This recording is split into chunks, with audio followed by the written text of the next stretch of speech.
வார்த்தைக்கு நேராக நாம் கடன் செல்ல போகிறோம். தொடர்ந்து நாம் கர்த்தருடைய வார்த்தை உம்மாலே ஒரு சேனைக்குள் நான் பாய்வேன் என்ற தலைப்பில் நாம் இந்த நாட்களில் தேவனுடைய வார்த்தையை பார்த்து கொண்டு இருக்கிறோம். ஹல்லேலூயா. எத்தனை பேர் சொல்ல முடியும் உம்மாலே ஒரு நான் சேனைக்குள் பாய்வேன்? எல்லாம் ஒரு விஷயம் சொல்லுவோமா? எல்லோரும் வாய் திறந்து, கர்த்தாவே உம்மாலே நான் ஒரு சேனைக்குள் பாய்வேன். ஹல்லேலூயா. இந்த வார்த்தையின்படி கர்த்தர் நம்மை அழைத்தது ஒரு சேனைக்குள் பாயும்படியாகத்தான் தேவன் நம்மை அழைக்கிறார். ஹல்லேலூயா. ஆண்டவர் தேவன் மனுஷனிடத்தில் பட்சபாதம் உள்ளவர் அல்லவே. நீங்கள் நினைக்கலாம், ஒரு தாவீது, ஒரு யோனத்தான், பெரிய சவுல், இப்படிப்பட்ட பெரிய ஆட்களை தான் ஆண்டவர் அழைத்து பராக்கிரமம் செய்ய அவளை அழைத்திருக்கிறார் என்று நீங்கள் நினைக்கலாம். ஆமாம், கிறிஸ்துவுக்குள் நம்மை வெற்றி சிறக்க பண்ணுகிற தேவன். பழைய ஏற்பாட்டில் வேணால் ஒரு சிலர் பராக்கிரமசாலிகளாக இருந்தார்கள், கர்த்தர் அவர்களை அழைத்து அந்த காரியத்தை நடப்பித்தார். ஆனால் புதிய ஏற்பாட்டிலே தேவன் நம்மை வெற்றி எல்லாரையும் தேவன் வெற்றி சிறக்க பண்ணி நம்மை அழைத்திருக்கிறார். வாசிப்பர் 2 கொரிந்தியர் 2:14 வாசிங்க பார்ப்போம். கிறிஸ்துவுக்குள் எப்பொழுதும் எங்களை வெற்றி சிறக்க பண்ணி எல்லா இடங்களிலேயும் எங்களை கொண்டு அவரை அறிகிற அறிவின் வாசனையை வெளிப்படுத்துகிற தேவனுக்கு ஸ்தோத்திரம். கிறிஸ்துவுக்குள் எப்போதும் எங்களை வெற்றி சிறக்க பண்ணுகிற. இப்போ கர்த்தர் நம்மை எங்கேயும் நமக்கு என்ன ஆண்டவர் கொடுக்குறாருன்னா, நாம் வெற்றி சிறக்க வேண்டும் என்பதே தேவனுக்கு பிரியமாக இருக்கிறது. ஹல்லேலூயா. வெற்றி சிறக்கணும். கர்த்தர் நம்மை வெற்றி சிறக்க பண்ணியிருக்கிறார். அப்படிப்பட்ட யோனத்தான்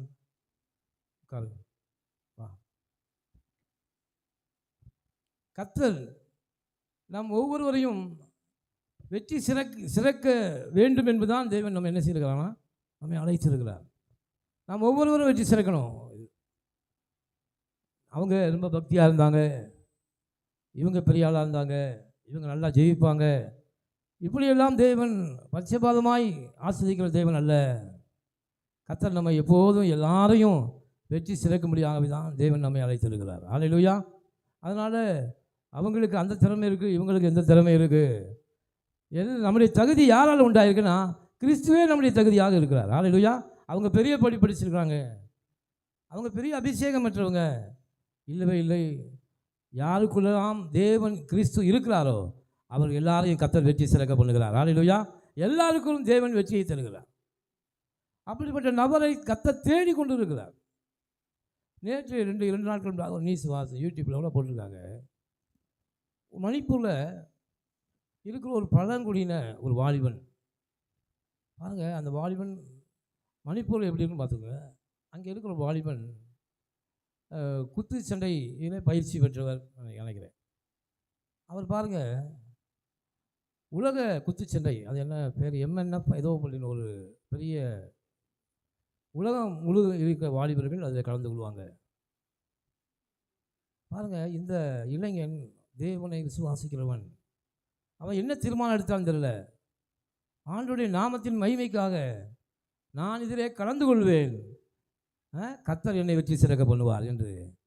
பாருங்கள், உலக டோர்னமெண்ட்னா அப்படின்னு நீங்கள் பார்த்துக்கோங்க. வேர்ல்டு டோர்னமெண்ட்னா எப்படி இருக்கும், எவ்வளோ ஒரு டஃப்பாக இருக்கும். அந்த வர்ணனையாளர் சொல்லும்போது பல தடைகளை கடந்து இவர் வந்திருக்கிறார். என்ன செய்கிறாரா, பல தடைகளை கடந்து இந்த வெற்றி அவருக்கு கிடைச்சிருக்கிறது. பல போராட்டங்களை கடந்து வந்து எத்தனையோ பேர் பல எஃபெக்ட், ஒரு பெரிய திறமைசாலிகளாக முறியடித்து வந்திருக்கிறார். ஆனால் இவரோ ஒரு பழங்குடியினர், எந்த விதமான வசதியும் இல்லாதவர். ஆனால் அவர் யாரை அறிந்து வைத்திருக்கிறார்? ஆண்டவராக இயேசு கிறிஸ்துவை. அவர் பாருங்கள், ஜெயித்த உடனே எல்லா டிவி சேனல்ஸ் அவருக்கு முன்னாடி வந்து மைக்கை கொடுத்த உடனே அவர் சொன்ன முதல் வார்த்தை என்ன தெரியுமா? அல்லேலூயா. என்ன சொன்னார்? Praise the Lord, thank you Jesus. உலகமே அரண்டாங்க எல்லாருமே. அதை அந்த யூடியூப் சேனலில் சொல்கிறாங்க. இப்படி இந்த வார்த்தையை சொல்லுவார் என்று யாருமே எதிர்பார்க்கல. ஏன் அவர் என்ன நினச்சானா, அவரை இன்று வரை அந்த வெற்றி வரை கொண்டு வந்தது அவரல்ல, கிறிஸ்துவே அவரை கொண்டு வந்திருக்கிறார். ஹல்லேலூயா. இப்படித்தான் உங்களையும் அவர் என்ன செய்கிறாரா, எப்போ ஆண்டவர் நீங்கள் கர்த்தருக்குள்ளே எதையாவது ஒன்றை சாதிக்க வேண்டும் என்று நீங்கள் எப்பொழுது புறப்படுகிறீர்களோ அப்பொழுது தேவன் உங்களோடு இருந்து வெற்றி சிறக்கப்படுகிற வல்லமையுள்ள தேவன். ஹல்லேலூயா. அநேகர் நாம் துவங்காமே இல்லை. ஆனால் அந்த இளைஞரை பாருங்க, கர்த்தரை நம்பி சாதாரண மணிப்பூர் கிராமம் என்று உங்களுக்கு தெரியும். இப்போ நீங்கள் அநேகமாக கேள்விப்பட்டிருப்பீங்க. எந்த வசதியுமே இல்லாத ஒரு கிராமத்தில், எந்த பயிற்சியுமே இல்லாத ஒரு வாலிபன், அவன் தேவனை நம்பி அவன் அந்த உலக டோர்னமெண்ட்டில் கலந்துக்கிறான். கர்த்தர் அவனோடு இருந்து அநேகரை முறியடித்து, ஹல்லேலூயா. பாருங்கள், ஆண்டவருக்கு நன்றி சொல்லி அவன் அழுத அழுகை, தன் ஜனத்தாருக்காக அவன் என்ன சொல்கிறான், எங்கள் ஜனங்களை எல்லாம் நீங்கள் விடுவிக்க வேண்டும். பாரத பிரதமர் மோடிக்கு ஒரு அழைப்பை விடுக்கிறான். ஹல்லேலூயா. பாருங்கள், சாதாரணமாக அந்த அழைப்பு அவன் சொல்லியிருந்தா எந்த டிவிக்காரனும் கேட்டிருக்க மாட்டான். ஆனால் அந்த மேடையில் அவன் தன் ஜனங்களுக்காக சொன்ன கோரிக்கையை உலகமே பார்த்து கொண்டிருந்தது. ஹல்லேலூயா. பாருங்கள், கர்த்தர் உங்களுடைய தகுதியை வைத்து தேவன் உங்களை அழைக்கவில்லை. ஹல்லேலூயா. ஆண்டவருக்கு தேவை விசுவாசமுள்ள ஒரு வாலிபன் எனக்கு தேவை. விசுவாசமுள்ள ஒரு மகன், என்னை நம்பி களத்தில் இறங்கக்கூடிய ஒரு மகன் எனக்கு தேவை. என்னை நம்பி அற்புதங்களை செய்யக்கூடிய ஒரு வாலிபன் எனக்கு தேவை என்று கர்த்தர் உங்களை அழைக்கிறார். ஹல்லேலூயா. தன்னை குறித்து ஒரு நாளும் எவன், அதான் சொல்ல, என் நினைவுகள் உன் நினைவுகள் அல்ல. கடந்த வாரம் என்ன பார்த்தோம்? என் நினைவுகள் உன் நினைவுகள் என் நினைவுகள் அல்ல. உன்னை குறித்து நீ நினைக்கிற நினைவுகள் சாதாரணமாக தான் இருக்குது. உன்னை குறித்து என்ன நினைக்கிறீங்க? நம்ம எனக்கு இதுதான் தகுதி, என் படிப்பு இவ்வளவு தான், என் திறமை இவ்வளவு தான், எல்லாமே எனக்கு கம்மி தான், என்னால் இப்படி இப்படி காரியங்களை என்னால் என்ன செய்ய முடியாது என்று நீங்கள் நினைக்கிறீர்கள். உலகத்தால் வேணாம் அப்படி நினைக்கலாம். ஆனால் கிறிஸ்து என்ன சொல்கிறானா, பராக்கிரமசாலியே நீ வா, நான் உன்னோடு கூட இருக்கிறேன். ஹல்லேலூயா. எத்தனை பேர் விசுவாசிக்கிறீங்க கர்த்தர் என்னோடு கூட இருக்கிறார்? கரங்களை வச்சு ஹல்லேலூயா சொல்லுங்கள். ஆமென். அப்போ நீங்கள் எல்லாம் பராக்கிரமம் செய்ய வேண்டும் என்று தான் கர்த்தர் உங்களை அழைக்கிறார். காலத்தை நாம் பிரயோஜனப்படுத்திக் கொள்ள வேண்டும் என்று கர்த்தர் ஞாபகப்படுத்துகிறார். தேவனுக்கென்று அந்த நாட்களை செலவழிக்க வேண்டும் என்று கர்த்தர் விரும்புகிறார். அப்படித்தான் கர்த்தர் அழைத்தார். ஆண்டவராக இயேசு கிறிஸ்துவை கூட அவர் மானிடராக பிறந்தபோது 32 வயது வரை தான் யார் என்று அவருக்கு தெரியவில்லை. ஆனால் பரிசுத்த ஆவியானவர் என்னை குறித்து புஸ்தகத்தில் எழுதியிருக்கிறது என்று அவர் கண்டுகொண்டார். அப்பொழுது தான் அவர் என்ன செஞ்சார்? தன் ஊழியத்தை தொடங்கினார். ஹல்லேலூயா. நான் தேவனுடைய குமாரன், நான் தேவனுக்காக என்ன செய்யணும்? அற்புதங்களை செய்ய வேண்டும், அதிசயங்களை நான் செய்ய வேண்டும். கர்த்தர் எனக்குள்ளே இருக்கிறார். அவர் பிதா எனக்கு எதை சொல்கிறாரோ அதையே நான் உங்களுக்கு சொல்கிறேன் என்று கர்த்தர் சொன்னார். ஹல்லேலூயா. அப்போ கர்த்தர் நம்மை அழைத்ததெல்லாம் பராக்கிரமம் செய்ய முடியாகத்தான் தேவன் நம்மை அழைத்திருக்கிறார். இப்போ பாருங்க, கர்த்தர் நம்மை அழைத்த நோக்கம், அதை நாம் விட்டு நாம் பாட்டுக்குள்ளே காற்றிலே சிரமம் பண்ணுறது போல நம்முடைய வாழ்க்கையை நாம் ஓட்டி கொண்டிருக்கக்கூடாது, செலவழித்து கொண்டிருக்கக்கூடாது. கர்த்தருக்கு ஆண்டவர் சொல்கிறார், காலத்தை என்ன செய்யுங்கள், கிடைக்கக்கூடிய காலத்தில் தேவனுக்கென்று நாம் எதை செய்ய முடியுமோ, தேவனுக்கென்று நாம் எந்த யோசிக்க முடியுமோ, தேவனுக்காக நம்ம வாழுகிற கொஞ்ச நாளில் தேவனுக்காக எதையாவது நாம் என்ன செய்யணும், செய்துவிட்டு நாம் போக வேண்டும் என்ற ஒரு ஆர்வம் இருக்கணும். அப்பொழுது பரலோகத்திலே அதிக பலனை கர்த்தர் நமக்காக வைத்திருப்பார். ஹல்லேலூயா. அதிக பலனை நமக்காக வைத்திருப்பார். பாருங்கள், புது சிருஷ்டியே காரியம். அப்போ நாம் பராக்கிரமம் செய்வோம். நம்முடைய எண்ணங்களில் ஒரு மாற்றம் வேண்டும். நம்மை குறித்து நாம் நினைக்கிற நினைவுகளில் ஒரு மாற்றம் வேண்டும்.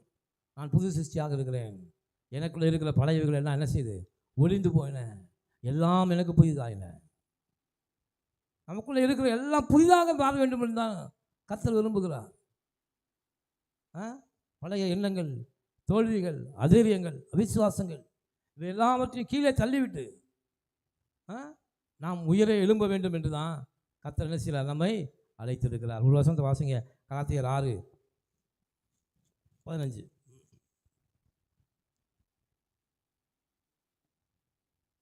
நீங்கள் ஒருவரை ஒருவர்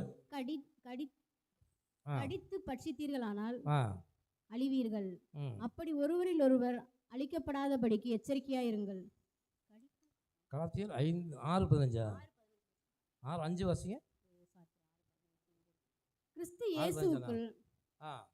இயேசுவுக்குள் விருத்த சேதனமும் ஒன்றுமில்லை. கிறிஸ்து இயேசுவுக்குள் விருத்த சேதனமும் ஒன்றுமில்லை. விருத்த சேதனம் இல்லாமையும் ஒன்றுமில்லை. புது சிருஷ்டியே காரியம். விருத்த சேதனம் என்ன? ஆபிரகாமுக்கு தேவன் என்ன செய்தார்? விருத்த சேதனம் என்ற கட்டளையை கொடுத்தாரு. ஏன் கொடுத்தாருன்னா, இந்த விருத்த சேதனம் நீ இந்த கட்டளைக்கு உடன்பட்டினா நான் உன்னை ஆசீர்வதிப்பேன் என்று கர்த்தர் சொன்னார். ஆனால் கிறிஸ்துவுக்குள்ள என்னென்னா, இந்த விருத்த சேதனம் ஒன்றும் இல்லை, எதுவுமே தேவையில்லை. நீ புது சிருஷ்டியாய் மாற வேண்டும் என்பதுதான் முக்கியம், ரொம்ப முக்கியம். ஹல்லேலூயா.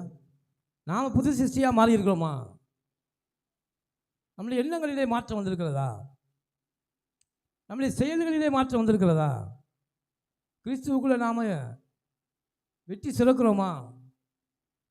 கிறிஸ்து எனக்குள்ளே இருக்கிறாரா? நாம் என்ன உலகத்தில் என்ன சாதிக்க போகிறோம்? என்ன தேவனுக்காக நம்ம செய்ய போகிறோம்? ஹல்லேலூயா. ஏன்னா அந்த உலகம் என்பது தேவன் சொல்லார் மாயை, அது மாயையிலும் மாயையாக இருக்கிறது. கண்ணாடியில் முகத்தை பார்த்துட்டு நம்முடைய சாயல் என்ன என்பது நமக்கு தெரியுது. ஆனால் கொஞ்சம் தூரம் போனோம்னா நம்ம சாயல் நமக்கே மறந்து போகுது. சபையில் தேவ வார்த்தையை கேட்குறோம், வீட்டுக்கு போனால் வேறு மனுஷனாக மாறுகிறோம். அப்புறம் நம்ம வழக்கம் போல் நம்ம கவலை, நம்ம கஷ்டம், நம்மளுடைய பிரச்சனைகள், நம்முடைய இது இந்த ரொட்டீன் வாழ்க்கை நமக்கு வந்துடுது. இதையும் மீறி தேவனுக்கென்று எதையாவது சாதிக்க வேண்டும் நினைக்கிற நினைவு தான் அந்த எண்ணங்களைத்தான் கர்த்தர் ஆசீர்வதிக்க விரும்புகிறார். ஹல்லேலூயா. எதையாவது நாம் தேவனுக்கென்று பூமியில் இருக்கும்போது நான் செய்யணும். ஹல்லேலூயா. அதுதான் நிலைக்கும் என்று கர்த்தர் சொல்கிறார். அதுதான் ஞாபக புத்தகத்தில் எழுதப்படும். கர்த்தர் அங்கே நம்மை ஆசீர்வதிக்க வல்ல. 100 2 கொரிந்தியர் 5:17. இப்படி இருக்க ஒருவன் கிறிஸ்துவுக்குள் இருந்தால் புது சிருஷ்டியாக இருக்கிறான். கிறிஸ்துவுக்குள்ள நீ இருக்கணும்னா புது சிருஷ்டியாக இருக்க வேண்டும் என்று கர்த்தர் விரும்புகிறார். ஹல்லேலூயா. கிறிஸ்து உனக்குள்ள இருந்தாலும் நீ கிறிஸ்துவுக்குள்ள இருந்தாலும் என்னவா இருக்கணும்? புது சிருஷ்டியாக இருக்கிறான். கிறிஸ்து நமக்குள்ள இருக்கிற என்ன அர்த்தம்? தேவனுடைய வார்த்தைகள் நமக்குள்ள இருக்கிறது என்று அர்த்தம். ஆமென். அதுதானே ஆண்டவர் எப்படி இருக்காரு? ஆதியிலே தேவன் எப்படி இருக்காரு? ஆதியிலே வார்த்தை இருந்தது. அப்போ வார்த்தையாகத்தான் தேவன் நமக்குள்ளே இருக்கிறான். அப்போ கிறிஸ்து நமக்குள்ளே இருந்தார்னா வார்த்தை நமக்குள்ளே இருக்கு. வார்த்தை நமக்குள்ளே இருந்துச்சுன்னா நான் புது சிருஷ்டியாக இருக்கிறேன். ஹல்லேலூயா. அப்போ பழையவைகள் எல்லாம் ஒழிந்து போயினேன். என்ன பழையவைகள்? என்ன? நான் பெரிய பயந்த சுபாவமுடையவனாக இருந்தேன். ஆனால் கிறிஸ்து இப்போ எனக்குள்ளே வந்ததுனால நான் என்னவா இருக்கேன்? பராக்கிரமசாலியாக மாறிவிட்டேன். ஹல்லேலூயா. எத்தனை பேர் அப்படி சொல்ல முடியும்? கிறிஸ்துவுக்காக நான் எதையும் சாதிக்க என்னால் முடியும். ஏன்னா இருளில் இருக்கிற ஜனங்கள் வெளிச்சத்தை கண்டார்கள் என்று வேதம் சொல்லுது. இன்னும் இருளில் இருக்கிறாங்க. கரண்டே இல்லாமல் இருளுக்குள்ளே இருக்காங்களா ஜனங்கள்? இருளுக்குள்ளே இருக்காங்களா? இல்லை. அப்போ என்ன இருளில் இருக்கிறாங்க? இருள் என்பது ஆத்மா. ஆத்மா வந்து என்ன செய்யும் அப்படின்னா, வெளிச்சம் இல்லைன்னு வச்சுக்கோங்க. வெளிச்சம் இல்லை என்றால் நாம் எங்கே போயிடுறோம்? இருளுக்குள்ளே போயிடுறோம். இப்போ கரண்ட்டு கட் ஆகிடுச்சுன்னா இரவு நேரத்தில் என்ன ஆயிடுது? ரூம் ஃபுல்லாக டார்க்காக இருட்டாயிடுது. இருட்டானால் நமக்கு அதில் என்ன தெரியுது? என்ன தெரியுது? ஒன்றுமே தெரியாது. நன்மை எது தெரியாது, தீமை எதுவும் தெரியாது. அப்போ இருளுக்குள்ளே இருக்கிறவன் எப்படி இருக்கான்னா, அவன் நினைச்ச இடத்துக்கு எங்கேயும் போகிறான். ஏன்னா இருட்டாக இருக்கான். அவன் நல்லவைகளை தேடி போக முடியாது, நல்ல இடத்துக்கு செல்ல முடியாது. ஏன்னா இருளுக்குள்ளே அவன் இருக்கிறான். ஆனால் தேவனுடைய வார்த்தை என்பது வெளிச்சமாக இருக்கிறது. அப்போ வெளிச்சத்தை கண்டார்கள்னா தேவனுக்குள்ளே நீங்கள் எந்த அளவுக்கு வேதத்தை வாசித்து, எந்த அளவுக்கு தேவனோடு உறவு வைத்துக்கொண்டு, எந்த அளவுக்கு அதான் அவர் மங்கி எரிகிற திரிய அணையாமலும் நிறைந்த நாளை புரியாமலும். தேவன் ஏன் 7 பொன் குத்து விளக்குகள் மத்திய விழாவிக் கொண்டு இருக்கிறார்? விளக்கு என்பது எதற்கு அடையாளமாக இருக்கிறது? வெளிச்சம் தேவனுடைய வார்த்தையாக இருக்கிறது. எந்த அளவுக்கு நம்ம எந்த அளவுக்கு வெளிச்சம் நமக்கு பிரகாசமாக இருக்கோ அந்த அளவுக்கு நாம் நன்மையான வழியிலே, வெற்றியின் வழியிலே நம்ம நடக்க முடியும். ஹல்லேலூயா. பாருங்கள், ஆத்மா இருளுக்குள்ளே போக போக போக போக எதுக்குள்ளே போகுது? இருட்டுக்குள்ளேயே போயிடுது. மரணம் என்பது என்ன? ஒரு ஆத்மா வெளிச்சம் இல்லாமல் இருளுக்குள்ளே மூழ்கி போவதுதான் மரணம். அப்போ வெளிச்சம் என்பது இங்கே என்ன? எங்கேயோ ஒரு இடத்துல வெளிச்சம் தெரிஞ்சுன்னா அந்த வெளிச்சத்தை பார்த்து நம்ம என்ன செஞ்சிடலாம்? மேலே ஏறி வந்துடலாம். வெளிச்சமே இல்லைன்னா நம்ம மேலே வர முடியாது. அப்போ தேவன் நமக்கு ஒளியாக இருக்கிறார். ஏன் ஆண்டு ஒளியாக இருக்கிறாரு? எழும்பி பிரகாசி அப்படின்னு நான் சொல்கிறேன். இருளுக்குள்ளே போன ஆத்மா நீ எழும்பு, கர்த்தருடைய வெளிச்சம் உண்மையில் உதித்தது. அப்போ அப்போ தேவனுடைய வார்த்தை என்கிற வெளிச்சம் நமக்குள்ளே அதிகமாய் பிரகாசிக்கிற மத்தியானத்திலே உண்டாகிற சூரிய வெளிச்சம் போல நம் உள்ளத்துக்குள்ளே தேவனுடைய வார்த்தை அதிகமாக பிரகாசிக்க நாம் செய்கிற எல்லா காரியங்களிலும் வெற்றி நமக்கு வந்து கொண்டே இருக்கும். ஹல்லேலூயா. பகலில் நடக்கிறவர்களை போல சீராக நடங்கள். அப்படின்னா பகலில் ஒருத்தர் நடந்தானா எப்படி நடப்பான்? 1 கிலோமீட்டர் ஒருத்தர் நடந்தானா, பகல் நடந்தானா 10 நிமிஷம் நடந்து போயிடுவான். இருட்டுக்குள்ள நடக்குச்சுன்னா 10 நிமிஷம் போக முடியுமா? முடியாது. அதனால தான் பகலில் நடக்கிறவங்க போல. அப்போ பகலில் நடக்கிறோம்னா தேவனுடைய வார்த்தையை என்ன செய்யணும்? நாம் அடிக்கடி தூண்டி விட்டுக்கொண்டே இருக்கணும். ஹல்லேலூயா. தேவனுடைய வார்த்தையை தியானிக்கணும். தியானிக்க நம்முடைய ஆத்மா புஷ்டி ஆகும். ஆத்மாவில் புஷ்டி ஆயிடுச்சுன்னா உலகத்தில் எதை குறித்து நமக்கு கவலை இல்லை, எதை குறித்து பயம் இல்லை. நம்முடைய ஜீவன் தைரியமாக இருக்கும். அதான் புது சிருஷ்டி. ஹல்லேலூயா. இப்போ படித்தோம் இல்லையா? என்ன வந்தாலும் எது நடந்தாலும் என் அப்பாவை நான் என்ன செய்வேன்? சோத்தரிப்பேன். காரணம் என்னென்னா, எது வந்தாலும் என்ன நடந்தாலும் என் தேவன் என்னோடு கூட இருக்கிறார். எல்லா காரியத்தையும் எனக்கு ஜெயம் உண்டாகும். கரங்களை சரி கர்த்தருக்கு நன்றி செலுத்துவோம். ஹல்லேலூயா. இதுதான் வெற்றியுள்ள வாழ்க்கை. இதுதான் புது சிருஷ்டியே காரியம். புதுசாக மாறணும். எண்ணங்களிலே மாறணும், செயல்களிலே மாறணும். அன்புள்ளவனாக மாற வேண்டும், அரவணைக்கிறவனாக நான் மாற வேண்டும், கொடுக்கிறவனாக மாற வேண்டும். எடுக்கிறவனாக அல்ல, கொடுக்கிறவனாக மாறணும். உலகத்தால் வாழ்கிற வாழ்க்கையை அப்படியே நாங்கள் ஆப்போசிட்டாக நம்மளுடைய வாழ்க்கையை வாழ இன்றைக்கி நம்ம ஆரம்பிக்கிறோமோ அப்பொழுது புது சிருஷ்டியே காரியம். ஹல்லேலூயா. கர்த்தருடைய வெளிச்சம் உன்மேல் உதிக்கும்னு என்ன அர்த்தம்? தேவனுடைய வார்த்தை என்கிற வெளிச்சம் உனக்குள்ள உதிக்க நம்முடைய ஆத்மா என்னவாகும்? தைரியமாகும். தைரியமான ஆத்மா இருக்கும்போது நாம் எதை செய்தாலும் அதில் வெற்றியை கர்த்தர் கொண்டு வந்து கொடுப்பார். ஹல்லேலூயா. அப்போ நாம் யாரோடு நம்ம பழகணும்? அதிகமாக வேத வார்த்தையோடு நம்ம என்ன செய்யணும்? உறவாடி கொண்டே இருக்கணும். வெளிச்சத்தை தூண்டிக்கிட்டே இருக்கணும். வெளிச்சத்தை என்ன செய்யணும்? எண்ணெயை ஊற்றிக்கிட்டே இருக்கும். விளக்கு என்னது? கட்டளையே விளக்கு, வேதமே வெளிச்சம். அப்போ விளக்கை நாம் தூண்டிக்கிட்டே இருக்கணும். வார்த்தை என்ன செஞ்சு வாசிச்சுட்டே இருக்கணும். வாழ்க்கையில் வெற்றி வேணுமா? வார்த்தையோடு உறவாடு. ஹல்லேலூயா. கர்த்தரோடு பேசு. நம்ம இந்த அதிக நேரம் ஜெபத்திலேயே நம்ம என்ன செய்கிறோம்? நம்முடைய வாழ்க்கை முன்னேற்றத்துக்கு ஜெபம் முக்கியம்தான். அதே போல் தெய்வ வார்த்தை ரொம்ப முக்கியம். ஹல்லேலூயா. தெய்வ வார்த்தையோடு என்ன செய்யணும்? பழகணும். அதை வேதத்தை ஆராய்ந்து பாருங்கள். அதனால் உங்களுக்கு அதிக நன்மை உண்டு. பாருங்கள், புது சிருஷ்டியாக இருக்கிறவன் எதெல்லாம் உங்களுக்கு செய்ய முடியாதுன்னு நினைக்கிறதோ அதையெல்லாம் செய்யும்படி கர்த்தர் நமக்கு பலனை கொடுப்பார். ஹல்லேலூயா. அப்போ நீங்கள் ஒவ்வொருத்தரும் தைரியமாக சொல்லணும், நான் கிறிஸ்துவுக்குள் புது சிருஷ்டியாக இருக்கிறேன். ஹல்லேலூயா. எனக்கு பகைவர் ஒருவருமே இல்லை. எனக்கு எதிரி யாருமே கிடையாது. கிறிஸ்துவுக்குள் நான் எல்லாரும் நேசிக்கிறேன். கர்த்தர் சொன்னால் என் சத்துருவையும் நேசிக்கும்படி தேவன் என்னை அழைத்திருக்கிறார். நான் புது சிருஷ்டி. பழையவர்கள் எல்லாம் ஒழிந்து போயினேன். என்னுடைய வேதனை, என்னுடைய தரித்திரம், என்னுடைய அவிசுவாசம் எல்லாம் என்னை விட்டு போயிருச்சு. நான் புது சிருஷ்டியாக இருக்கிறேன். ஹல்லேலூயா. வார்த்தையை உங்களுக்குள்ள உள்ள வாங்கி அதை நீங்கள் வெளிப்படுத்துவதாக இருக்கணும். ஹல்லேலூயா. அதை செய்யணும். தேவன் தன்னுடைய வார்த்தையே உள்ளத்துக்குள்ளே வைத்து உங்கள் ஆத்மாவை அனுதினமும் என்ன செய்யணும்? ஏனென்றால் பகல் காலம் இருக்கு மட்டும் இரவு வருகிறது. இரவு காலத்தில் நம்ம என்ன செய்யணும்? நம்ம பகலில் விளக்கேற்றுவோமா, இரவில் விளக்கேற்றுவோமா? எப்பொழுதுதான் உங்கள் வாழ்க்கையில் பிரச்சனைகளும் கஷ்டங்களும் பயங்களும் தோல்வி அதே அப்பொழுதெல்லாம் நீங்கள் எப்படி இருட்டுக்குள்ளே வெளிச்சத்தை ஏற்றுக்கிறோமோ அதே போல் உங்கள் பிரச்சனையான நேரங்களில் கஷ்டமான நேரங்களிலும் அதிகமாக வேதத்தை வாசியுங்கள். ஹல்லேலூயா. அதிகமாக விளக்கை ஏற்றுங்க. அந்த வெளிச்சம்தான் உங்களுக்கு தைரியத்தை கொண்டு வரும். ஆமென். ஹல்லேலூயா. பாருங்க, 1 வருஷத்தை வாசிங்க. எபேசியர் 1:9.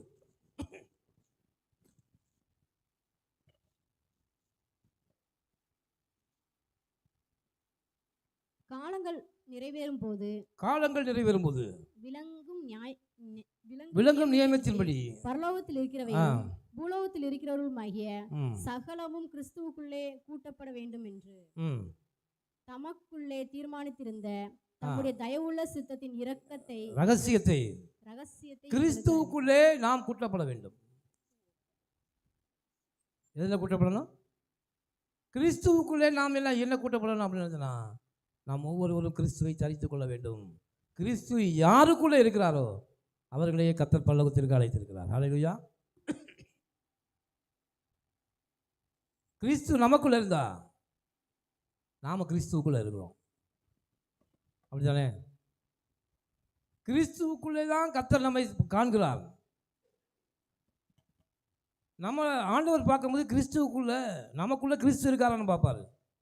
இல்லை கிறிஸ்துவுக்குள்ள நாம இருக்கிறோமா, அதான் ரொம்ப முக்கியம். ஹல்லேலூயா. பாருங்க, ஆண்டவர் நம்ம எல்லாரையும் போல வாழ தேவன் நம்மளை அழைக்கலை. பராக்கிரமசாலியாக அழைச்சிருக்காருன்னா நாம் பெரிய காரியங்களை செய்ய வேண்டும். ஹல்லேலூயா. கர்த்தர் ஏனென்றால் நமக்குள்ளே இருக்கிறவர் அதிசயங்களை செய்கிறவர், அற்புதங்களை செய்கிறவர், இல்லாதவர்களே இருக்கிறது போல அழைக்கிற தேவன். எதுவும் இல்லைன்னு அழுதுட்டு இருக்காத, அதை உண்டாகும்படி தேவன்கிட்ட நீ கேளு. ஹல்லேலூயா. அது எனக்கு வேண்டும் என்று கர்த்தர்கிட்ட நீ கேளு. ஏனென்றால் ஆண்டவர் எப்படிப்பட்டவர்? இல்லாதவர்களை இருக்கிறது போல அழைக்கிறார். ஹல்லேலூயா. ஏனென்றால் கிறிஸ்துக்குள் நம்மளை வெற்றி சிறக்க பண்ணுகிறவர். எபேசியர் 1:4 வாசிங்க. தமக்கு முன்பாக நாம் அன்பில் பரிசுத்தம் உள்ளவர்களும் குற்றம் இல்லாதவர்களுமாய் இருப்பதற்கு அவர் உலக தோற்றத்திற்கு முன்னே கிறிஸ்துவுக்குள் நம்மை தெரிந்து கிறிஸ்துவுக்குள் நம்ம எதுக்கு பாருங்க, கிறிஸ்துவுக்குள் நம்ம ஏன் தெரிஞ்சுக்கலாம்னா, தமக்கு முன்பாக நாம் அன்பில் பரிசுத்தம் உள்ளவர்களும். இங்கே ஒரு புது அன்பை சொல்றாரு. பரிசுத்தமான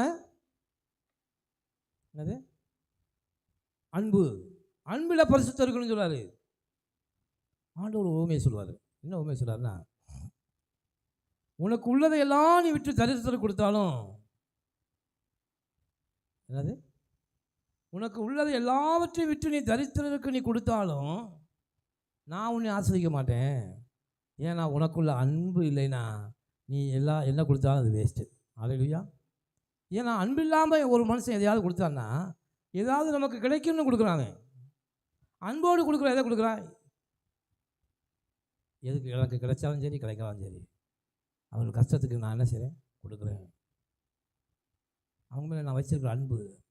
நாம் எதையாவது கொடுக்கணும்னா ஆண்டவர் சிலுவையில் அரைஞ்சார், தன்னை ஒப்பு கொடுத்தாரு. நாம் எதையாவது திருப்பி கொடுக்கணும்னா ஒரே ஒன்று கேட்டார், அவங்க ஆத்மாவை எனக்கு கொடு.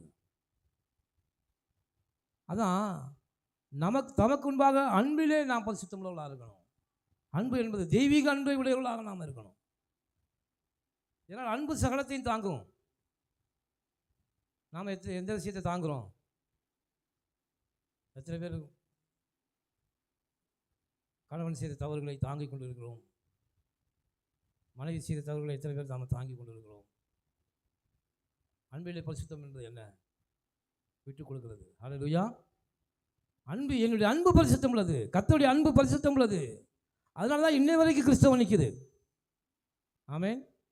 இன்னை வரைக்கும் கிறிஸ்து நிற்கிறார்னா காரணம் என்னன்னா, கிறிஸ்துவின் அன்பிலே பரிசுத்தம் இருந்தது. உலகம் பூரா யூதர்களை வெறுத்தான். ஏன் வெறுத்தான்? கிறிஸ்துவை கொண்டுட்டாங்கிறதுக்காக வெறுத்தான். ஹிட்லர் 1,00,000 பேரை கொண்டாரு. ஏன்னா கிறிஸ்து இறந்ததுக்கு அப்புறம் ரோமானியர்கள் பூரா கிறிஸ்துவை நம்பிட்டாங்க. இவர் தான் தேவன் அப்படின்னு, தேவகுமாரன். ஏன்னா அவங்களுக்கு விட்னஸ் இருந்துச்சு. அவர் மரிக்கும்போது 3 மணி நேரம் பெரிய அமைதல் உண்டாச்சு. அப்போ எல்லாரும் ரோமானிய படை வீரர்கள் என்ன சொன்னான்? இவர் உண்மையிலேயே தேவனுடைய குமாரன். அப்போ ரோமர்கள் எல்லாம் என்ன செஞ்சாங்க? கிறிஸ்து தேவனுடைய குமாரன் என்று நம்பினார்கள். ஆனால் யூதர்கள் நம்பலை. அவங்க போய் தான் ரோமன் கேத்தலிக், ரோமனுடைய திருச்சபை, கிறிஸ்துவ திருச்சபைகளை ஆரம்பிக்கிறாங்க. அதுதான் உலகம் பூரா வந்துச்சு. ஹல்லேலூயா. அப்போ பாருங்கள், இந்த ரோமன் பேரரசுக்குள்ளே இருந்த எல்லா ஐரோப்பிய நாடுகளும் இந்த யூதர்களை வெறுக்க ஒரே ஒரு காரணம் என்னன்னா, இவன் சிலுவையில் இயேசுவை அரைஞ்சிட்டான். சிலுவையில் இயேசுவை அரைஞ்சிட்டான். இயேசு மேலே இருந்த அன்பு அப்படி வெளிப்படுச்சு. ஏன்னா அன்பிலே பரிசுத்தம் உள்ளவர் நம்முடைய ஆண்டவராக இயேசு. ஹல்லேலூயா. அதான் ஆண்டவர் சொன்ன, ஒரு கணத்தை அரைஞ்சா மறு கணத்தை திரும்பி கொடு. அன்பு சகலத்தையும் தாங்கும். அதான் புது சிருஷ்டி. சகலத்தையும் தாங்கும், சகலத்தையும் நேசிக்கும். அன்பு தற்பொழிவை நாடாது, பிறர் பொருளை இச்சியாது. ஹல்லேலூயா. அடுத்தவர்கள் பொருளை என்ன செய்யாது? இச்சியாது. அப்போ அன்பிலே ஆண்டவர் சொல்ற, தமக்கு முன்பாக அன்பிலே நாம் பரிசுத்தம் உள்ளவர்களாக இருக்க வேண்டும் என்று கர்த்தர் விரும்புகிறார். ஆமென். அதுதான் புது சிருஷ்டிய காரியம். புது சிருஷ்டியில் ரொம்ப மிக முக்கியமானது அன்பு தான். எல்லா மதத்திலும் முன்னாடி எது வரும்னா கட்டளைகளும் பிரமாணங்களும், இதை இப்படி செய்யணும், இதை இப்படி செய்யணும், இப்படி தான் வரும். ஆனால் கிறிஸ்தவத்தில் மாத்திரம் அன்பு தான் பிரதானமாக இருக்கிறது. அன்பு உனக்கு இல்லை. நீ பெரிய தீர்க்கதரிசியாக தான் பரவாயில்ல, ஆண்டவரே உங்களை வந்து நேரடியாக பேசலாம் பரவாயில்ல, உன்கிட்ட அன்பு இல்லைன்னா நீ ஒன்றுமே இல்லை. அன்பு எனக்கு இராவிட்டால் நான் ஒன்றுமே இல்லை. அப்போ புது சிருஷ்டி, நம்ம எண்ணங்களிலே மாற்றம், செயல்களிலே மாற்றம். இதே உலகம் பார்க்கணும். இதே உலகம் பார்த்து இவர்கள் கிறிஸ்தவர்கள், ஹல்லேலூயா, இவர்கள் எப்படிப்பட்டவங்க? அன்பு நிறைந்தவர்கள். அப்போ அன்பு இன்னைக்கு உங்களுக்கு பூரணப்படுதோ அப்பொழுது தேவனுடைய ராஜ்யம் உன் குடும்பத்துக்குள்ளே வருது, உன் பிள்ளைகளுக்குள்ளே வருகிறது, தேவ சமாதானம் உனக்குள்ளே வருது, தேவனுடைய ஆசீர்வாதம் உனக்குள்ளே வருது. சத்துருவையே சிநேகிக்க சொன்ன ஆண்டவர் நம்ம குடும்பத்தில் இருக்க ஒருத்தரை நாம் சிநேகிக்க கூடுமா? வேண்டுமா வேண்டாமா? வேண்டுமா வேண்டாமா? அநேக சமயங்களில் நாம் நம்முடைய எண்ணத்தின்படி, நம்முடைய விருப்பத்தின்படி நடக்கிறோம். கிறிஸ்தவர்கள் அப்படி தேவன் அழைக்கவில்லை. கர்த்தருடைய விருப்பத்தின்படி நடப்பதற்கே தேவன் நம்மை அழைத்திருக்கிறார். ஹல்லேலூயா. நம்முடைய விருப்பத்தை தூக்கி குப்பையில் போடு. நம்முடைய விருப்பம் தான் என்ன செய்ய, எனக்கு இது பிடிக்குதுங்க, எனக்கு இது பிடிக்குதுங்க, அதனால் நான் செய்கிறேன் அப்படி சொல்லவே கூடாது. நம்மளாம் யார்? நமக்கு மணவாளன் இயேசுவே நமக்கு மணவாளனாக இருக்கிறார். மணவாளன் எதை செய்ய விரும்புகிறாரோ, மணவாட்டி யார்? நாம். யூத சடங்கு படி நிச்சயம் பண்ணியிருக்கிற ஒரு பெண், அவள் கையில் என்ன கொடுப்பாங்க? கெட்டுவா என்கிற ஒரு புத்தகத்தை கொடுப்பாங்க. அந்த கெட்டுவா அப்படின்னு என்னன்னா, மணவாளனுக்கு எதையெல்லாம் பிடிக்குமோ, மணவாளுடைய தகப்பனுக்கு எதெல்லாம் பிடிக்குமோ, மணவாளுடைய தம்பிக்கு எதெல்லாம் பிடிக்குமோ, குடும்பத்தில் இருக்க எல்லாரும் விருப்பத்தையும் அதில் எழுதி அவள் கையில் கொடுத்துருவாங்க. திருமணம் நடந்து சரியாக 1 வருஷத்துக்கு அப்புறம் தான் கல்யாணம் நடக்கும். இந்த 1 வருடமும் இந்த மணவாட்டியானவள் அந்த புத்தகத்தை கெட்டுப்பாவை வாசித்து அந்த குடும்பத்தில் உள்ள என்ன நன்மை தீமை, ஒரு சிலர் யோசிக்கிறாங்க, இதெல்லாம் நாங்கள் எல்லாமே அப்படித்தானே இருக்கோம். கர்த்தருக்குள்ளே ஆசீர்வதிப்பார். ஹல்லேலூயா. அப்போ அந்த கெட்டுப்பாவை வாசித்து அவள் அந்த மணவாளனுக்கு ஏற்ற மணவாட்டியாக அவள் மாறுகிறாள். அப்போ பாருங்கள், திருமணம் முடிஞ்சு வீட்டுக்குள்ளே போனால் தன் வேலையை ஆட்டோமேட்டிக்காக யார்ட்டையும் கேட்க வேண்டிய அவசியம் இல்லை. நாத்தனார்கிட்ட போய் உனக்கு காப்பி பிடிக்குமா, டீ பிடிக்குமா, தேவையே இல்லை, எனக்கு எல்லாமே தெரியும். தன் வாழ்க்கையை என்ன செய்யலாம்? அந்த வீட்டோடு வீடாக இணைந்து விடுகிறார். இதுபோல தான் தேவனோடு நாம் இணைந்து வாழ வேண்டும். கெட்டுவா என்பது தேவனுடைய வார்த்தை. பைபிள் தான் நமக்கு இப்போது கெட்டுவா. கர்த்தருடைய வார்த்தையை என்ன செய்யணும்? ஆணுதினமும் வாசித்து பல்லவத்தில் போய் நான் என்ன செய்யணும், தேவனோடு நான் என்ன செய்யணும் என்பதை, நாம் மணவாளனுக்கு ஏற்றவளாக எப்படி நான் மாற வேண்டும் என்பதை இந்த வேதத்தை வாசித்து நாம் கற்றுக்கொண்டு மணவாளனுக்கு பிரியமுள்ளவளாக நீங்கள் நடக்கும்போது பல்லவ ராஜ்யம் உங்களுக்குள்ளே கடந்து வருகிறது. ஹல்லேலூயா. அன்பிலே பரிசுத்தம். பாருங்க, ஆண்டவர் நம்மளை அன்பிலே பரிசுத்தம், எண்ணங்களிலே பரிசுத்தம், புது சிருஷ்டி, அதை நம்ம கற்றுக்கொள்ளணும். வாசிங்க, ரோமர் 8:15 முடிச்சுருவோம்.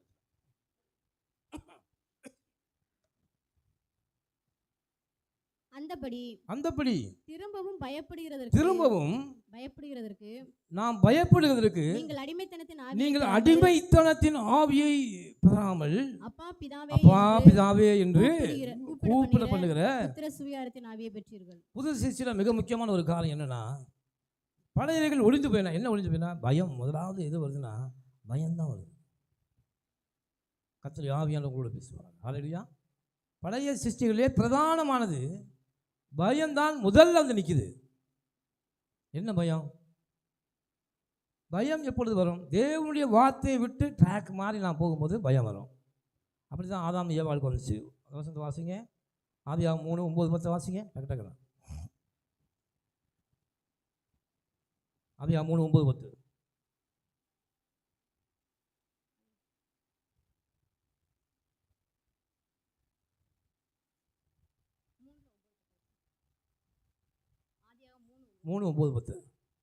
அப்பொழுது தேவனாகிய கர்த்தர் ஆதாமை கூப்பிட்டு நீ எங்கே இருக்கிறாய் என்றார். இது எப்போ நடக்குது?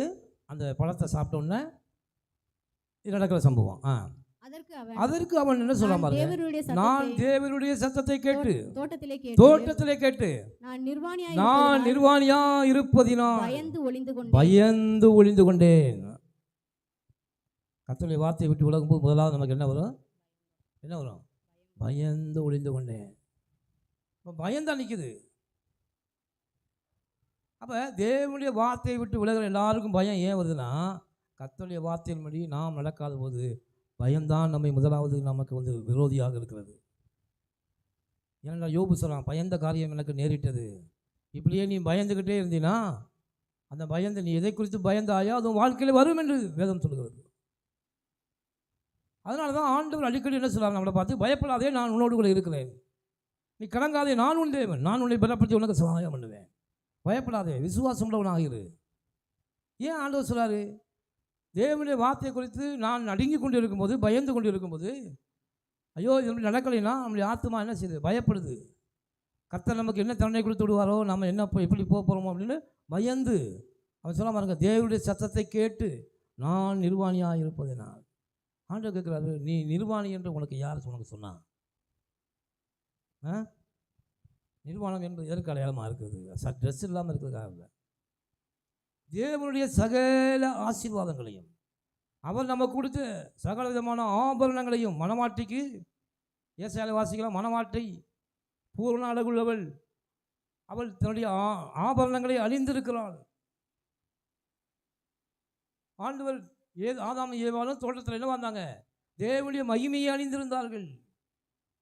என்று தேவனுடைய வார்த்தையை விட்டு விலகினார்களோ அப்போது அந்த மகிமையின் உடை அவளை விட்டு நீங்கினது. அதனால தான் அவங்க நிர்வாணியாக இருந்தார்கள். அதான் ஆண்டவர் கேட்டார். டைரெக்டாக பாயிண்ட்டுக்கே வந்தார். என்ன சொன்னார்? அடுத்த வருஷம் வாசிங்க. அப்பொழுது அவர் நிர்வாணி என்று உனக்கு அறிவித்தவன் யார்? புசிக்க வேண்டாம் டக்குன்னு பாயிண்ட் பிடிச்சார் பாருங்க. அடுத்து என்ன கேட்கிறாரு? புசிக்க வேண்டாம் என்று நான் உனக்கு விளக்கின விருட்சத்தின் கனியை புசித்தாயோ? ஏன்னா ஆண்டவருக்கு தெரியும், இந்த கனியை புசித்தாதான் அந்த மகிமையை இழந்து விடுவார், அந்த நிர்வாணத்தை அவருடையவர்களாக மாறுகிறார். பாருங்க, பயம். அது திரும்பவும் ரோமரில் ஆண்டு சொல்கிறாரு, அந்த பள்ளி நீ பயப்படுவதற்கு அடிமைத்தனத்தின் ஆவியை பெறல. இந்த பயத்தினா அப்பா அதை சொன்னார், நான் செய்யலை, வார்த்தை தேவையில்லை. கிறிஸ்து உனக்காக நீ நிறைவேற்ற வேண்டிய எல்லாவற்றையும் நீ அப்பாட்ட, ஐயா நான் அப்பாட்ட அந்த வார்த்தையை கேட்கல, இந்த வார்த்தையை கேட்க நெவர். நம்ம குடும்பத்தில் இருக்கிற மூத்த சகோதரன், நம்ம குடும்பத்தில் இருக்கிற மூத்த சகோதரன் யார்? இயேசு. பாருங்கள், நம்ம குடும்பத்தில் மூத்தவராக இருக்கிறவர், குடும்பத்தில் என்ன விசேஷமாக இருந்தாலும் ஏதாவது பிரச்சனை இருந்தாலும் முக்கால்வாசி வேலை யார் பார்ப்பது? அவர் பார்த்துக்குவார். ஏன்னா அவர் மூத்தவர். அப்போ நாம் இளையவராக இருக்கிற நமக்கு என்ன செய்ய தேவையில்லை, கவலைப்பட தேவையே இல்லை. நம்ம ஜாலியாக உட்காந்துருக்கலாம். ஏன்னா இளையவன், அவர் எல்லாவற்றையும் பார்த்துக்கிடுவார். அப்போ அது ஆண்டவர் என்ன சொல்கிறான்னா, நீ அதை குறித்து கவலைப்படாத, அவர் கர்த்தர் எல்லாவற்றையும் உனக்காக அவர் செய்ய வேண்டியவர்களெல்லாம் செஞ்சு உன்னுடைய பாவத்தை உன்னை விட்டு விளக்கும்படி கல்வாரில் மறித்து, ஒரு மூத்த சகோதரன் ஒரு குடும்பத்திற்கு என்ன செய்ய வேண்டுமோ அதை எல்லாவற்றையும் செய்து எல்லா குடும்பத்தினுடைய பாரத்தை இறக்கி உனக்கு நீ பயத்தை உனக்கு இருந்த பயத்தை முதலாவது உன்னை விட்டு இழுத்து அவர் சகலவற்றையும் உனக்காக செய்தபடினாலே இப்போ நீ பயப்பட வேண்டிய அவசியமே இல்லை. அன்றையும் நான் பயப்படுவதற்கு நீங்கள் அடிமைத்தன ஆவி இல்லை. ஏனென்றால் நீ இப்போ அடிமை இல்லை, நீ தேவனுடைய வார்த்தையை நிறைவேற்றின ஒரு வெற்றி சிறந்த மனிதனாக இருக்கிறாய். அல்லேலூயா. ஏன்னா கிறிஸ்து உனக்காக சிலுவையில் என்ன செஞ்சார்? எல்லாவற்றையும் செய்து முடித்து விட்டார். அல்லேலூயா. அதனால தான் அவர் சொல்றார், அந்த வார்த்தையை போடுங்க திருப்பி, ரோமர் 8:15.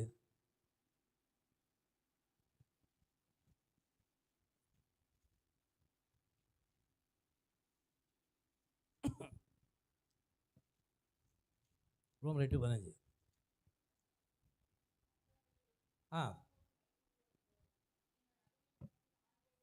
அடிமைத்தனத்தின் ஆவியை பெறாமல் அப்பா பிதா என்று அழைக்க கூப்பிடப்படுகிற புத்திர சிவிகாரத்தின் ஆவியை நாம் பெற்றிருக்கிறோம். அல்லேலூயா. இதுதான் புது சிருஷ்டி. நீங்கள் என்ன நினைக்கணும்? நீங்கள் பயப்பட தேவையில்லை. பாவத்தை குறித்தோ எல்லா குறித்தும் பயப்பட தேவையில்லை. உங்களுடைய பயத்தை போக்குவதற்காக தான் சிலுவையிலே கர்த்தர் நமக்காக மரித்து உன் பாவங்களை கழுவி எல்லாவற்றையும் செஞ்சுட்டாரு. நீ கவலைப்படாதப்பா. இப்போ நீ அப்பாவை எப்படி, பிதாவை எப்படி கூப்பிடலாம்? அப்பா என்று கூப்பிடலாம். புத்திர சிவிகாரத்தின் ஆவியை நாம் பெற்றிருக்கிறோம். அதில் நாம் பயப்பட தேவையில்லை. பாவத்தை குறித்த பயம் எனக்கு தேவையே இல்லை என்றால் பாவத்தை போக்குவதற்கான பலி எனக்காக சிலுவையிலே செலுத்தப்பட்டு விட்டது.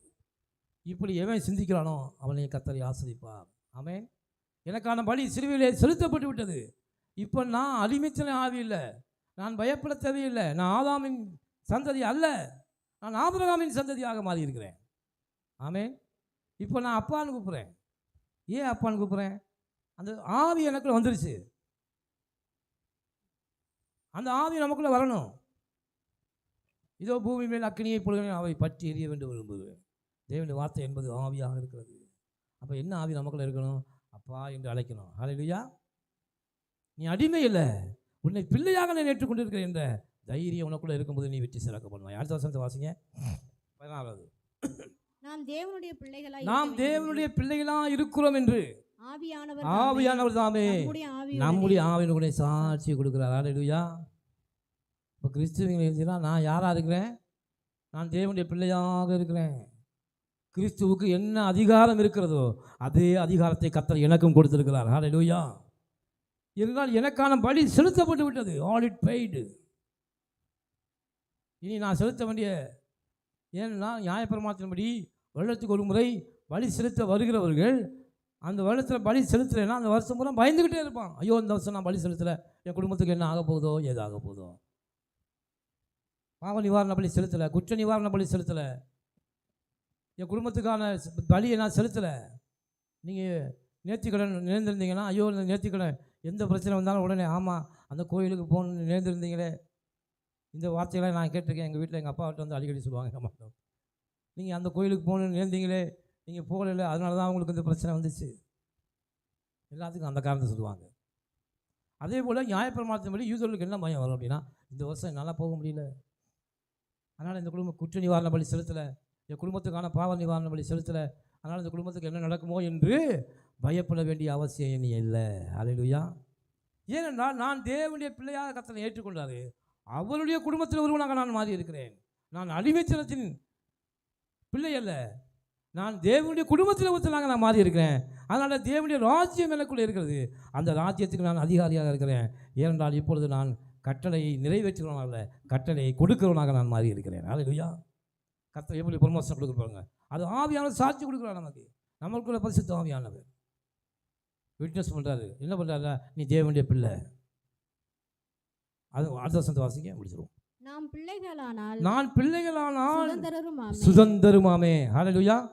சொல்லுங்க, சுதந்திரமாமே. பிள்ளைகளானால் சுதந்திரிக்கக்கூடிய வல்லமையை கர்த்தர் நம்ம கொடுத்துருக்காரு. தேவனுடைய சகல ஐஸ்வரியத்திற்கும் பங்குள்ளவனாக தேவனை மாற்றி இருக்கிறார். நான் போய் ஆண்டவருக்கு அதை கொடுக்கணும் இதை கொடுக்கணும் பலி செலுத்தணும் அப்படிப்பட்ட அடிமைத்தன ஆவி எனக்கு இல்லை. இப்போ அப்பா என்ன சொல்லிட்டாங்க? என்னை பிள்ளையாக ஏற்றுக்கொண்டா. அதனால் அவருக்கு இருக்க சகல ஐஸ்வரியத்திலையும் நான் பங்குள்ளவனாக கர்த்தர் என்னை மாற்றியிருக்கிறார். அது இயேசு கிறிஸ்துவின் சிலுவை மரணமே. என்ன பண்ணிருக்கு? நான் பிள்ளைகளானால் சுதந்திரமாமே.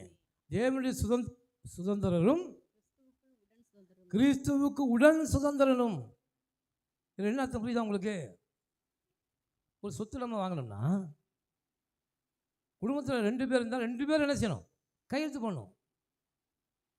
இப்போ கிறிஸ்து இப்படி ஆசீர்வாதம், இது ஆசீர்வாதம் நாம இல்லைன்னா என்ன செய்யுது? அவராலே தனியார் சுதந்திரிக்க முடியாது. விசேஷித்த மேன்மையான ஒன்றை கர்த்தர் நமக்காக வைத்திருந்தார். எபிரேயர் 11 கடைசி வார்த்தை சொல்லுது. அவர்கள் மேன்மையான விசேஷித்த பங்கு அப்படின்னா கிறிஸ்துவுக்கு உடன் சுதந்திரம்னா பரலோகத்தில் இருக்கிற ஆசீர்வாத கதவுகள் இயேசு கையெழுத்து போட்டாதான், நானும் கையெழுத்து போட்டாதான் அந்த ஆசீர்வாத கதவுகள் திறக்கும். எவ்வளோ பெரிய வார்த்தை தெரியுமா அந்த வார்த்தையெல்லாம்? கிறிஸ்துவுக்கு உடன் சுதந்திரம்னா கிறிஸ்து கையெழுத்து போகிறதுக்கு, பிள்ளைன்னு கையெழுத்து போகிறதுக்கு உரிமை இருக்குன்னா எனக்கு அந்த உரிமையை கர்த்தர் கொடுத்துருக்கிறார். ஹல்லேலூயா. அப்போ நீங்கள் ஆசீர்வாத கதவுகளை திறக்க முடியும். நீங்கள் ஜெபிக்கும் போது தான் ஆண்டவர் சொன்னார், தட்டுங்கள் திறக்கப்படும். நீ தட்டு. ஏன்னா உனக்கு அந்த உரிமை இருக்குது. நீ அப்பா பிதாவை அழைக்க புத்திர சுவிகாரம் உனக்கு நான் கொடுத்துருக்கேன். நீ ஜெபிச்சா உனக்கு கிடைக்கும். ஹல்லேலூயா. ஏன்னா உனக்கு ஒரு பங்கு இருக்கிறது. ஏனென்றால் நான் சொல்கிறது கிறிஸ்துவுக்கு உடன் சுதந்திரம். கிறிஸ்துவுடனே கூட, அடுத்த வசனம் பாருங்க, கிறிஸ்துவுடனே கூட நாம் மகிமைப்படும்படி. அதை பதினேழுப்படுங்க. அவருடனே கூட பாடுபட்டால். இதுதான் இந்த வசனம் ரொம்ப முக்கியம். இதுக்கு தான் நான் பாயிண்ட்டுக்கு வரேன். இப்போ என்னென்னா இவ்வளவு ஆசீர்வாதம் எல்லாத்தையும் கொடுத்துருக்கேனே, கிறிஸ்து மாத்திரம் பாடுபட்டால் பத்தாதுப்பா.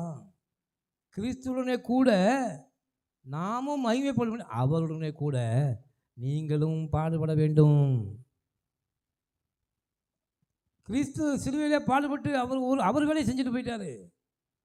இப்போ நீ பூமியில் அந்த பாடுகளை நீனும் ஏன்னா நீ பங்காளியாக இருக்க. குடும்பத்தில் ஏதாவது செலவுனா என்ன செய்வாங்க? மூத்தவர் 500 ரூபா போட்டாங்கன்னா இளையவரும் என்ன செய்யணும்? 500 ரூபா போடணும். அப்போ தானே அந்த குடும்பத்தில் நமக்கு சுதந்திரம் இருக்குது. அதானே உண்மை. இப்போ ஆண்டவர் எவ்வளோ பெரிய ஈக்குவல் ரைட்டை நம்ம கொடுக்குறாரு பாருங்க. எவ்வளோ பெரிய மகத்துவத்தை மகிமை, அதான் மகிமையப்படும்படிக்கு எவ்வளோ பெரிய ஆளாக கர்த்தர் நம்ம அழைச்சிருக்காரு. இதெல்லாம் நம்ம பார்க்கணும். பரலோகத்தில் அவருக்கு ஈக்குவலான இடத்த நம்ம கொடுத்துருக்காரு. கிறிஸ்துவுடனே கூட நாம் மகிமைப்படும்படிக்கு பிதாவாகிய தேவன் அந்த மகிமையை கிறிஸ்துவுக்கு மாத்திரம் கொடுக்கல, அந்த கிறிஸ்துவுடைய மகிமைக்கு நமக்கையும் பங்காளியாக மாற்றிருக்காரு. அல்லேலூயா. அப்போ அவர் சொல்கிறாரு, அவருடனே கூட நீ இப்போ பாடுபடு. சும்மா உட்காந்துக்கிட்டு நான் பரலோகத்துக்கு போகிற கிறிஸ்துவனுடைய ஆசீர்வாதங்களை சுதந்திரிக்க நினைக்காத. உங்கள் அண்ணன் மூத்த சகோதரன் எந்த அளவுக்கு உனக்காக பாடுபட்டு சிலுவையில் மறித்து இந்த பூமி பிசாசை ஜெயிச்சு இந்த பூமியை உனக்கு கையில் கொடுத்துட்டு போயிட்டான். இதை நீ என்ன செய்யணும்? இதை திருப்பி நீ பிசாசு கையில் கொடுக்காத மணிக்கு இதை நீ போராடி அதை வென்று எடுக்க வேண்டும் என்று. அப்போ நீ பாடுபடணும்னா தேவனுடைய ராஜ்யத்தை கட்டணும். தேவனுடைய ராஜ்யத்துக்காக நீ பாடுபடணும். வேதம் சொல்லுது, அவரோட பாடுபட்டால் அவரோடு கூட ஐஸ்வர்யத்தை நீங்கள் பெறுவீர்கள். அல்லேலூயா. அப்போ ஆண்டவர் என்ன வேலை அதை வேலையை கர்த்தர் நமக்கும் கொடுத்துருக்கிறார். அதனால தான் கர்த்தர் உங்களை பராக்கிரமசாலியாக அழைக்கிறார். அல்லேலூயா. அவரோடு கூட நீ பாடுபடணும். அவர் செஞ்ச வேலையை நீனும் பூமியில் செய்யணும். அவர் என்ன சொல்லிட்டு போனார்? கிறிஸ்து, நீங்கள் உலகம் எங்கும் புறப்பட்டு போய் சகல சிருஷ்டிகளுக்கும் என்ன பிரசிங்க? சுவிசேஷத்தை பிரசங்கிங்கள். இதுதான் கிறிஸ்துவனுடைய பாடு. நமக்கு இந்த மீதமுள்ள வேலையை நாம தான் பார்க்கணும். அதுதான் தேவனோடு கூட பாடுபடுவது. இந்த வேலையை நாம் செய்தோம்னால் கிறிஸ்துவனுடைய சகல ஆசீர்வாதங்களுக்கு கர்த்தர் நம்மை சொந்தக்காரராக மாற்றுவார். ஆமென். கர்த்தர் அதைத்தான் உங்களை அழைத்திருக்கிறார். அதனால் கிறிஸ்துவுக்கு ஊழியம் செய்வதற்கு முயற்சி எடுங்கள். ஏனென்றால் நாம் கிறிஸ்துவனுடைய உடன் சகோதரராக நாம் மாறி இருக்கிறோம். அல்லேலூயா. அதனால் கர்த்தர் நம்மை எதற்கென்று அழைத்தாரோ அதற்கென்று நாம் வேலையை செய்யும்போது கர்த்தர் நம்மை ஆசீர்வதிக்கிறார். பராக்கிரமசாலியாக நம்மை அழைத்திருக்கிறார். அல்லேலூயா. அவரோடு கூட நாம் பாடுபட வேண்டும். கர்த்தர் உங்களை பராக்கிரமமாக அழைத்து நீங்கள் என் நாமத்து நிமித்தம் எதை கேட்டாலும் அதை நான் தருவேன்னு சொல்கிறார். அல்லேலூயா. என் நாமத்து நிமித்தம் நீங்கள் எதை கேட்டாலும் தருவேன். நம்ம கேட்கலை, அதனால் பெற்றுக்கொள்ளலை. அல்லேலூயா. அதனால் கிறிஸ்துவை முன்வைத்து நீங்கள் எந்த பிரயாசத்தையும் தொடங்குங்கள். எதையும் நீங்கள் செய்ய ஆரம்பியுங்கள். கர்த்தர் உங்களோடு இருந்து உங்களை ஆசீர்வதித்து வெற்றி சிறக்க பண்ணுவார். கண்களை மூடி ஜெபிப்போம். சர்வ வல்லமை